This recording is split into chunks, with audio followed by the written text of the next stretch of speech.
Thomas is trimming a post, and these are payine posts. I got 131 of them. Here's another one. Let you look at that end grain. Aim the camera right. See how it's really red? That's the heartwood of the tree. You know, you can even see it better here where Thomas is trimming. And the sapwood will just rot right through. And there's a younger tree, like these trees right here. Those are coyeles. They're not payines. It's the same tree. It'll grow into a payine. It's really confusing, but that's the way they do it. And I'm here in Chile. But here's some little offcuts that I have.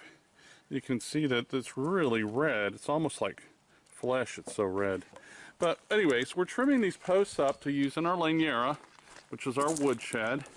And there's the starts for it. I need a total of 10 payine fence posts, and they're all about 2 meters 3 to 2 meters 5. And those will be on the perimeter. And on the interior, I had to go buy posts because they actually need to be almost 8 feet tall, so that I'll have a pitch to my roof. So we've got to get the ones on the outside. We have to brace this blocking. We have to screw in blocking and make sure that's all right on it. And we're going to do that today. And then the next thing will be is to put the sheeting down. And the sheeting actually is going to be 2x6s, these untreated 2x6s. They'll be fine untreated because they'll be out of the weather and off the ground. So we'll see what that looks like, yeah? Thomas and I have been moving along in the woodshed. We got some of our uprights going in. I can't stand up the walls, build them and stand them up, which is probably the better way to do it. But the problem is my back won't do it. I don't have a tractor, and these are 4x4, so they're really heavy. Wonderful sunny day here. September, I don't know, 14th, something like that. Nice day. Still working on our leñera, which is a woodshed. I've confused some people with the term woodshed. Here, let me make it plain and clear. I'm going to take you out to the woodshed if you don't stop saying that to me. That was my father years ago. This is a woodshed. It's a place you store wood.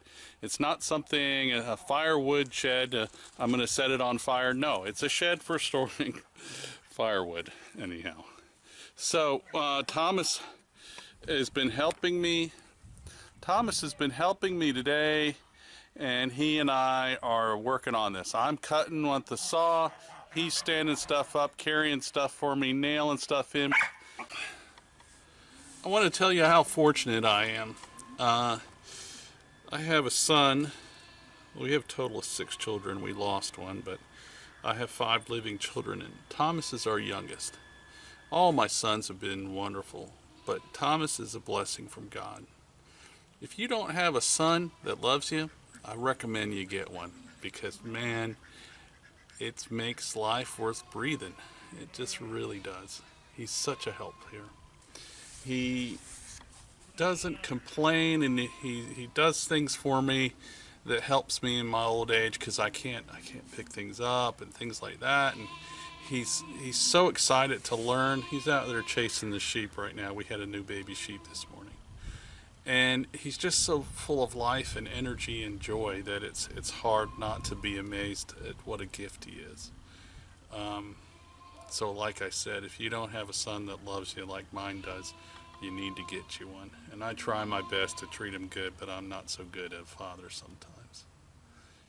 So I want to talk to you a little bit about what's going on in Chile with the COVID thing, and some discussions that we've had in our WhatsApp group, and some of you are familiar with that. If you aren't, what you need to do is go join my PayPal club. That means a donation. You decide how big or small, and then you become eligible to be invited into the WhatsApp group, which is a ChileExpatFamily chat group, talking about moving to Chile and everything involved with that. Airline tickets, buying cars, buying houses, buying land, builders, immigration policies. We have an attorney in there here in Chile who speaks English. We have a shipping company in there. We have other service providers. We have people throughout the United States, Georgia, Florida, Texas, Wyoming, Canada, California, as well as here in Chile, who have already come here to Chile, who've recently arrived, at least right before the borders closed in March. And those people are also providing information too. Here in Chile right now, we're under, I guess you would call it a national emergency in English, a time of exception where the Chilean government has locked the country down in many regards. We aren't locked in our homes. You can go about. I kind of have to define what lockdown means. In Santiago, they had a lot of the virus there, a lot of cold viruses, and a lot of people got the cold in Santiago, and some people died. I don't think it's more than the normal amount of people that die for that same period of time from other causes of comorbidities, as they call it. But Chileans are very afraid of their health. They're very afraid of getting sick. They don't really understand how that whole thing works out. And so they're very open to discussions that are suggested to them in the United States and through the World Health Organization. Because of that, if you are a permanent resident or temporary resident or a citizen of Chile, you can leave Chile and go to another country and come back. And I have friends that have done that, several friends actually. They have to go through the quarantine thing when they get back here for 14 days in their home, and that's no fun. Some of them have actually had to stay in a hotel for 14 days. So it all depends on a lot of what and who you're talking to when you come in. So it's still a pain in the neck. So you're not seeing a lot of international movement here. And that leads me to the next thing. The region that I live in very much thrives on an agricultural, like my sheep economy, and it thrives on the tourist economy. There's lots of tourists that come here from Argentina, as well as from the northern sections of Chile. They're coming here for their summer breaks because it's much cooler here in the summer. I mean, you might get an 89, 90 degree day. Recently, this past week, Chile extended the state of emergency another 90 days till December 14th. So, personally, I don't think that's good. That means that it closes down all tourism for Chile, and a huge portion of Chile's economy, especially in the region where I live, I would say all of Chile depends on tourism of one sort or another, whether it's international tourism or it's Chilean tourism or Argentinians or whatever. So what we're preparing for is thousands of small mom and pops to go belly up. And what we're also preparing for is the big guys to gobble them up like they're candy. I don't like that. I really don't like that. I have some very good friends here, Chileans, who have businesses and they're very disturbed about it. They employ people, a lot of people. One of my best examples is a company in Osorno called Maderas Castilla. Actually, I'm wearing their hat right now. Maderas Castilla. Can't see it, that's it.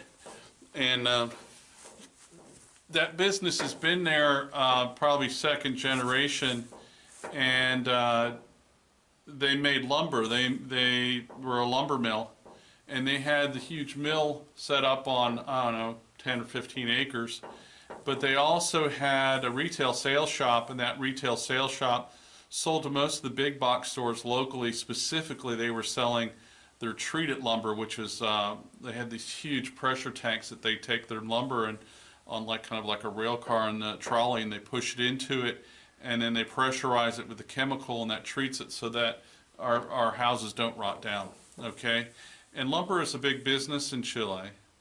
I would imagine that company employed at least 40 manual labor sized people, and then probably another 20 or 30 management and middle management and upper level execs to run that company. It was a big company, lots of equipment. Well, the owner of that company is still on a family company, and my understanding, and if somebody knows better, correct me, but I talked to him, and very nice gentleman, he and his father. They help pay their employees mortgages and food bills and everything else. They paid their people, even though their place has been closed.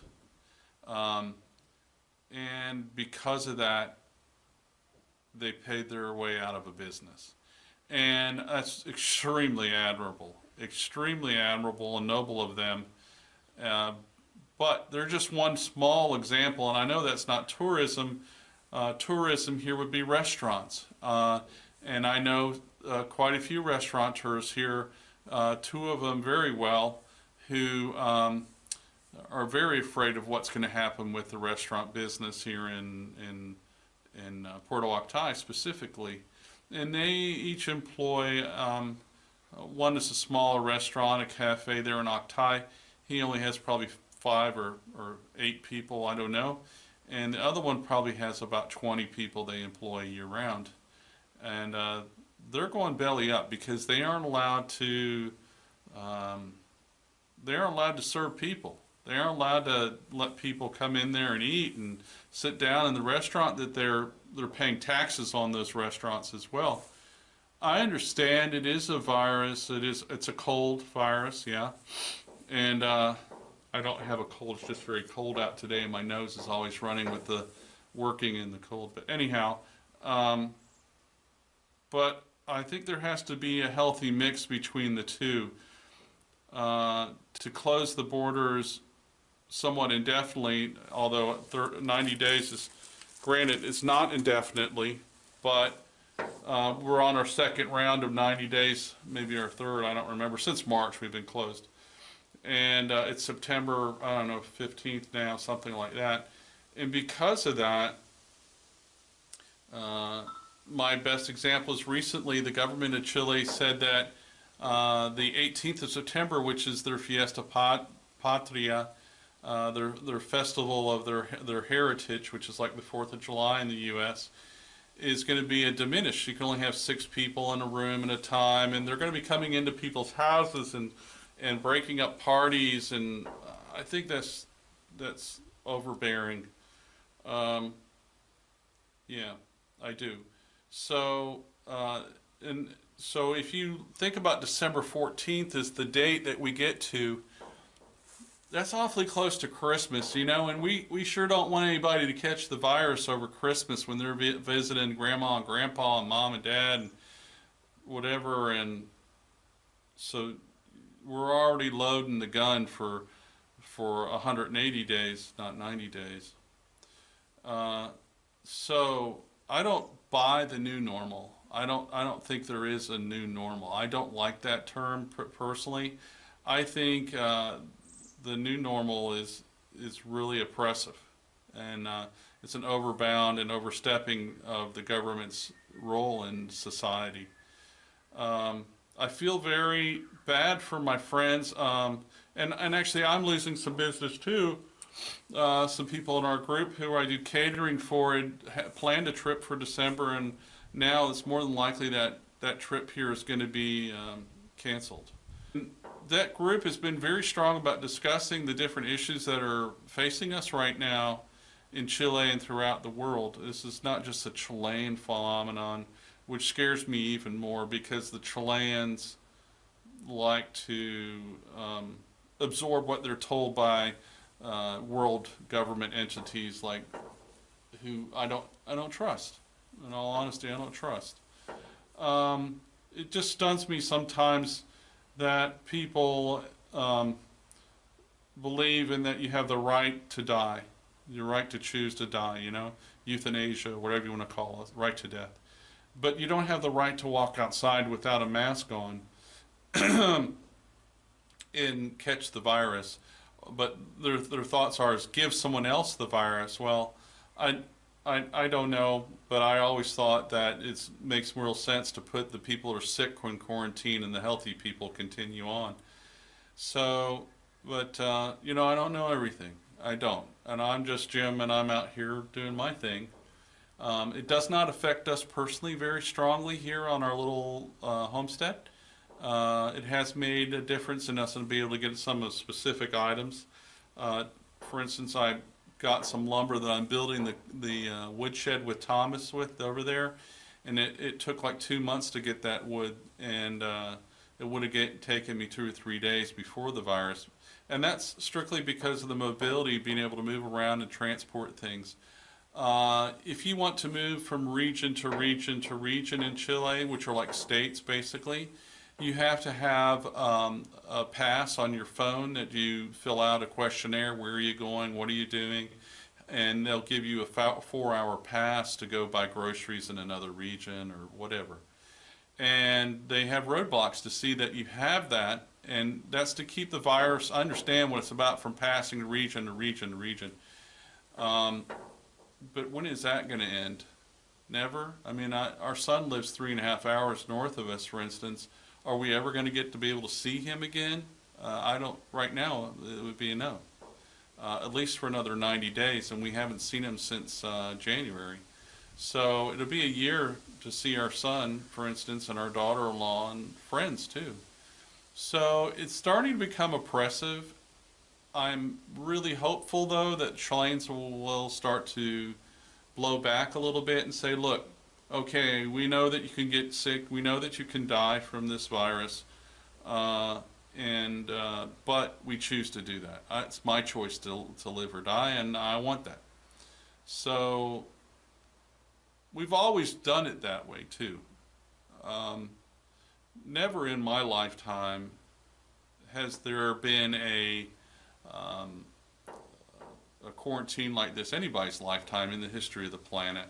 So we just never treated it like this, and it just seems very irregular to me. So, but anyhow, that's my update for you here in the south of Chile, Los Lagos region. I wish my Chilean friends here, I pray for them, and I hope that our community and this country can get through this, because there's just so many wonderful people here. It is such a wonderful country to be in, to live in. I feel very safe here.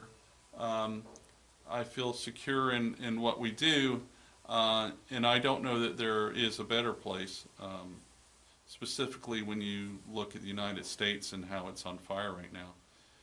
Yes, I know last year in Santiago we had the same thing, but it is my opinion that those fires and demonstrations in Santiago last year were a test drive for the current goings on in the United States. So all in all, I feel really happy to be here. We're very pleased we made the decision to come here 7 years ago. So anyhow, we'd love to see you guys. We pray for y'all. I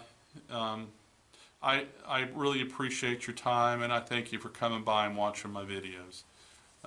Thank you.